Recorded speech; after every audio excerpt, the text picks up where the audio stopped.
Okay. Well, my tech tool is Photoshop. Photoshop is basically, as you can see here, graphic editing software. Why should it be in school? Photoshop is one of those things that kind of creeps its way into all walks of life, even professional and recreational.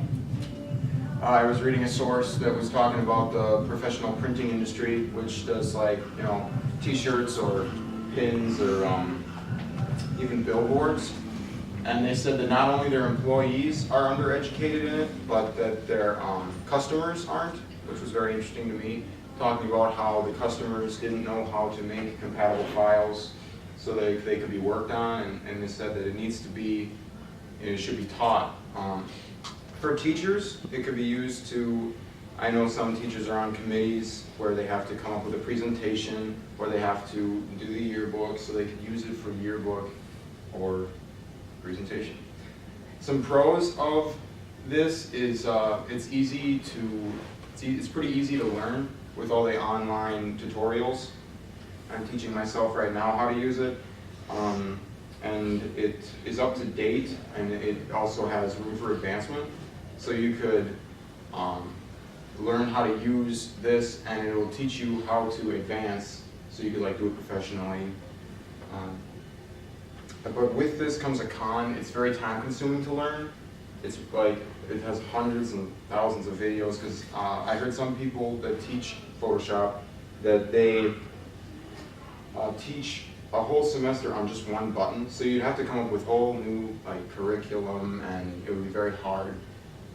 While the software is relatively cheap, making a class I don't think would be. So it can be distracting, like you can see here. You can make fun of people and put their faces on tomatoes and stuff.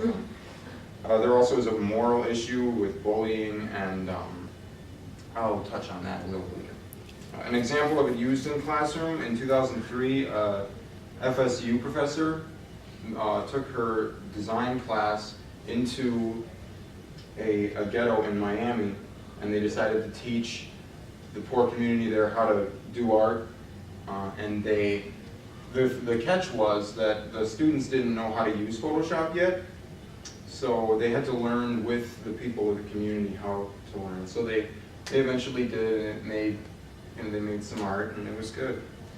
What you can do hand-drawn stuff. I talked to a cartoonist who he used to do everything by pen and paper, and he had to get expensive sheets of paper and lots of markers, and now all he does is draw the black lines by hand, and he adds the words, the color, and the borders in afterwards. So here's some examples. You can obviously do this. We tried to do this yesterday with Mr. C's kid, or the other day.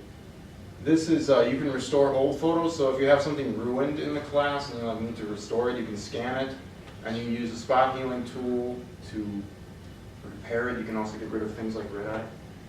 You can distort faces, which is pretty sweet. You can spray paint your puppy. And then this is where it comes in. It's really interesting what they do in the modeling industry now. They don't even have to wear makeup anymore because the computer does it all. But the problem with this is the moral issue where if you would cover one part of your face and just look at her one side, it turns out she's not even the same person anymore.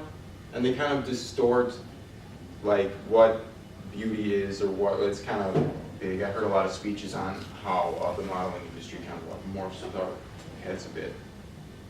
And then this is the cartoonist I talked to. This is his work. He only does the sheep and the cow in the barn, and the rest is added in on Photoshop. So that's interesting. Anyway, that's it.